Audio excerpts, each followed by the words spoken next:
everybody, thanks for stopping by. Today I've got some really fun card ideas to show you today. It's a simple cut and fold. It's called a peekaboo card, where your greeting is peeking through, and also you get to see both sides of your designer series paper, which is often a dilemma because it's hard to decide which side to use, and with this idea you get to see both sides. So let's get started. So for this card, I cut my paper down to 4 inches across by 11, just so that it makes it easier to use your designer paper if you're going to use your 12 by 12, because you can get 3 strips across, being the 4 inches instead of an odd amount at 4 1/4. And so I cut my designer paper down, and this is from the new designer series paper stack out of the upcoming occasions catalog. And of course, right now I can't think of the name, so I'll put that on the, print that in the directions. But it's 4 inches across and 5 1/2, so it is going to cover my full front of my card. I'm going to put it the long way in my paper trimmer, and I'm going to put the edge, left edge, at the 3 1/2. Oh, and I do always look to make sure what direction is my paper going on the back side. And so if I do flip a corner, am I going to be looking at my little hearts upside down or right side up? So that's going to make me alter which direction I'm going to put it in here. I want them to face up, right side up, when I flip the little corner edges up. So I'm going to put it at the 3 1/2, and I'm going to cut just to the 2 3/4 mark. And there is a measurer right on your little ruler on your guide here, so you can then lift it up. So now that is ready to go. I'm going to fold that back just so that the bottom, and now you can see my hearts are going the right direction, they're not upside down. And then I will do just flip that one, and I don't really measure, I just kind of eyeball. This paper folds really nicely. Just have your bone folder handy. And then now this will fit right over my card front. But what I'm going to do is take my Stampin' Pierce mat. I can't stamp without this because it really gives me the best, crispest image that I can get. And so I want my image to go right in that opening.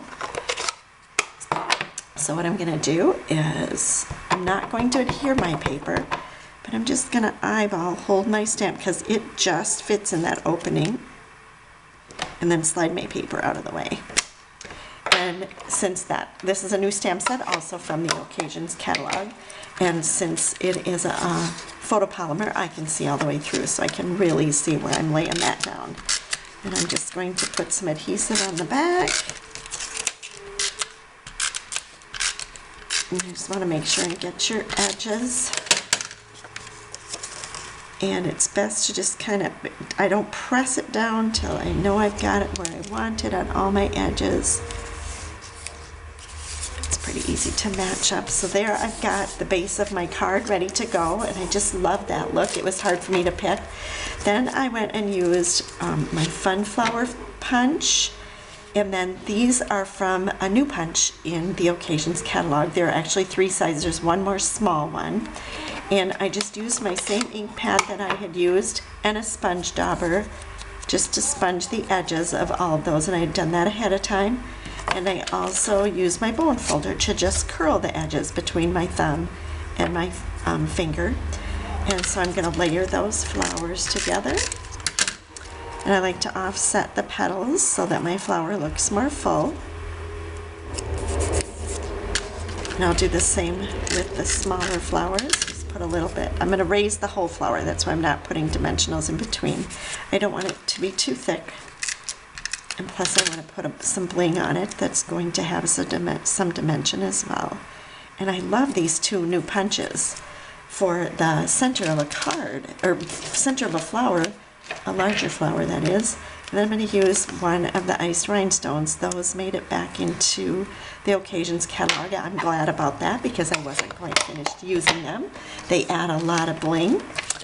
And I'm going to take a couple of dimensionals then on the back of my flower. And you really could add any element to blend that corner on the front of your card. And because my card is a little narrower than what a normal card is, I cut it down to the 4 instead of 4 1/4. I can let my flower overhang just a little bit to add some interest. So there you have it. We have a nice variety. You can see I've used several different prints, and you get a little different look. Oop, that one's not finished, but you can see I'm not quite finished. I'm working on these for a swap. Here's another print that's finished.